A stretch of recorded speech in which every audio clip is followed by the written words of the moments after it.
Bom, eu penso que a cidade do século XXI, ela tem que mudar fundamentalmente o modo de vida que foi construído basicamente ao longo do final do século XIX, começo do século XX, que está baseado num padrão energético, num padrão de relação entre as pessoas e o espaço, que vai levar à insustentabilidade dessa sociedade urbana. Nós precisamos pensar um outro modelo de consumo, porque o atual consumo gera uma quantidade de lixo, uma quantidade de resíduos que nós não temos aonde colocar.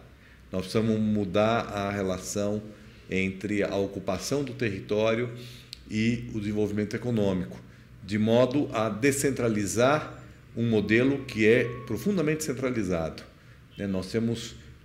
uma quantidade enorme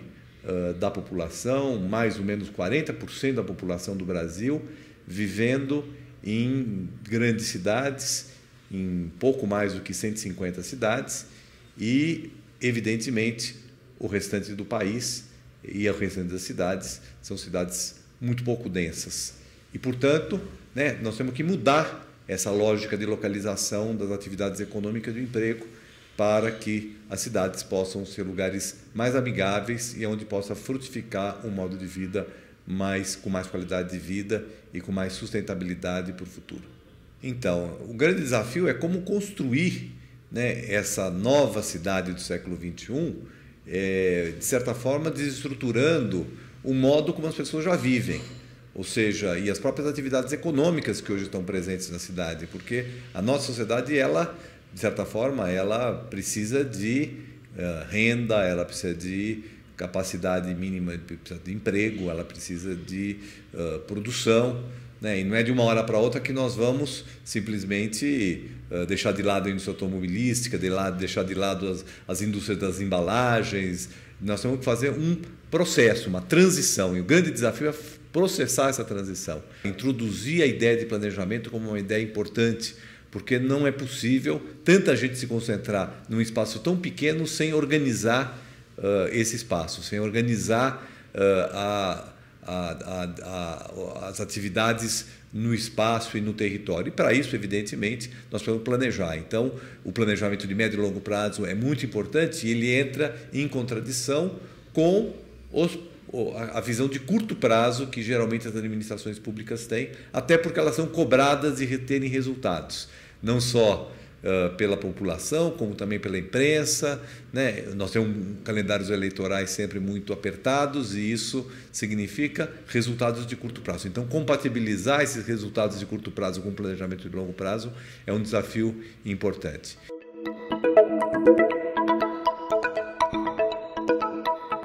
Como reverter a nossa indústria automobilística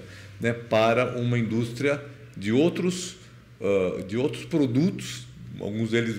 vinculados à mobilidade, mas a mobilidade é outro padrão. Por exemplo, hoje nós levamos muito tempo, o país não tem capacidade de produzir trens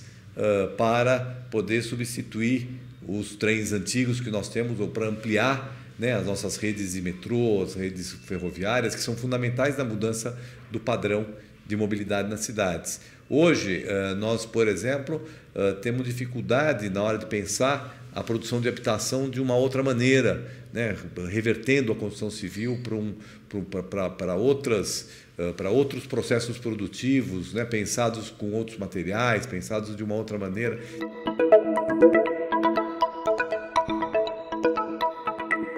Do ponto de vista de proposta, me parece muito importante as cidades brasileiras, aquelas que ainda podem crescer e vão ter que crescer, porque as cidades vão crescer, nós temos necessidade de abrigar milhões e milhões de famílias que vão se formar nos próximos anos no país.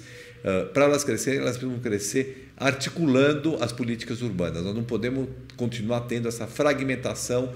produzir casa por um lado, transporte por outro, quando se produz, saneamento vem depois. Nós vamos pensar o crescimento ordenado das cidades, articulando, então, a infraestrutura com a mobilidade, garantindo, então, a acessibilidade para as novas áreas urbanas e também garantindo uma maior descentralização dos locais de trabalho.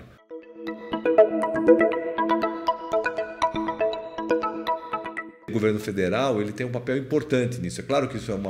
uma tarefa fundamental dos municípios, né, e das regiões metropolitanas. Mas como o financiamento para o desenvolvimento urbano, para a habitação, né, para o saneamento, eles vêm fundamentalmente do governo federal ou de fundos geridos pelo governo federal, onde o governo federal regulamenta a destinação dos recursos,